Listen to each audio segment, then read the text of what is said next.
position that is creating the first real backlash to the music. Others argue that if Reverend Butts was going after anyone, it should have been the record companies themselves, that negative rappers were merely telling it like it is. A backlash born in the same place that gave birth to rap, the black community.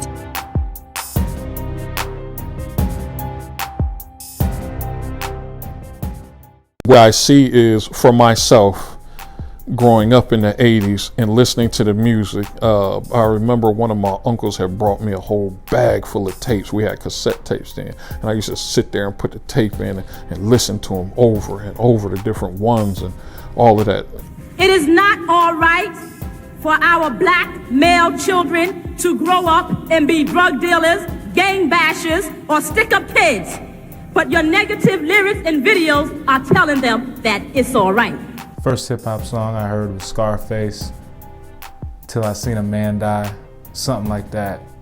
I loved it. We would just replay it and replay it. I had family, parents was so against it. They didn't want us to look like anything close to anybody that was on the TV, as if they knew that we would be judged. We know what's right, we know what's wrong, and music is not the killer, it's not the ill. The ill is the streets that we are forced to live like rats on. The ill is the projects we are forced to live in. And I used to love the wordplay and everything, and it told different stories, and we knew about this hood and that hood from the music we were listening to even as kids. But then I got to a certain age, and the streets was more of an influence to me than the music, right? So once I hit the streets around 11 years old, I want to say 87, 88, I got involved in the streets, and I imitated the other dudes that I seen in the streets because that was what I had chose to be a part of at that time. That was my influence. So I had to dress the part, I had to walk the part, I had to talk the part, I had to learn the part. From the hustling to selling drugs to all of that, to where you dress this way, all of that will eventually make an impression on the rappers and cause them to change their negative vocabulary.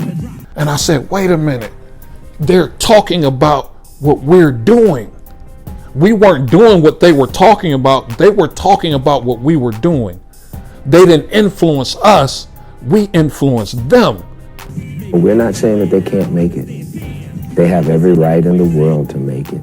What we're saying is that we hope to create a climate in our community that we believe once existed, where this kind of thing is so intolerable that people would dare not suggest that a black woman is a bitch or any woman is a female dog.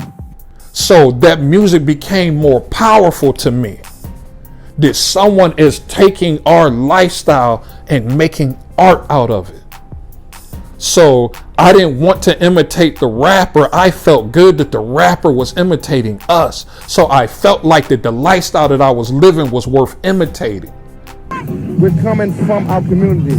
We are not talking bad things like bang, bang, shoot 'em up because we want to. This is what we live. I would love to talk about blue skies and apple pies, but I can't. That's not where I live. I live here where I see babies having babies. I see pregnant mothers using drugs. And this is what I talk about. Because I feel like, you have choices where I live, but listening to this, it makes me think that there's others that don't. They may have choices, but them choices are very, very limited. It's very limited to what they see every day. It's very limited to how people move around him. And the only way that you could experience what he's talking about would be if you lived it. Debate in a way not heard since the protest era of the 60s. So it influenced me even more, and it made me even want to listen more to that music because I felt like they could identify with what was going on and what I was being surrounded by. Because it was more gangsters that I seen in my neighborhood than I could see on TV. You all can do better. Remember what I said about that? Better. I think that goes for everybody. That goes for everybody. I didn't have cable. I went to my grandmother's house on the weekend and she had cable. So I'm looking at the rappers on TV and it's only a handful. But I see dozens in my neighborhood who they were here before the rappers were. So they didn't influence me. What I seen in my hood was. As a black person, we are embracing white You all are not talking to one another. You're talking past one another. One of, I think, the most powerful things about this that I just learned was that depending on the community is how it would have affected you. There isn't just one blanket. I didn't understand studio gangsters because the dudes in the videos look like my homies on the block. So they must be real too. Because I know my homies on the block is real. They wore their pistols on their hip. They sagged their pants. They had the gold chains on. They had the Raiders hats. I'm here because I'm outraged at the denigration of black women. And as a father, as a son, my mother, my sisters, our wives, our girlfriends have been denigrated, and these are against the values of our community. So for me, now this thing on TV is saying that this is what a gangster was. I didn't know that my homies was gangsters. They was just homies. They just did what they had to do. We didn't think that we were doing gangster stuff. My homies, my big homies didn't call themselves gangsters. They were just surviving. The media labeled them gangsters. No minds were changed, but the issue was now out in the open, and people were debating it as never before. It almost comes off as if both sides were right.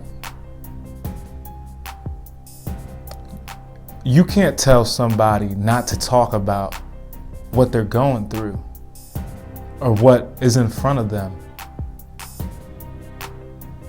But I think the impression was that the music was causing the issues.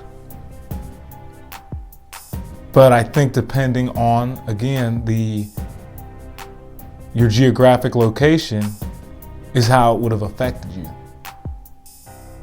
But now this media thing is telling me that my homies are gangsters. So guess what? I guess I'm a gangster. I understand frustration, but brother, if your back is burdened by the whip of white racism and you're taking it out on the black woman, then your anger and your frustration, though it may be legitimate, it is misguided and misdirected.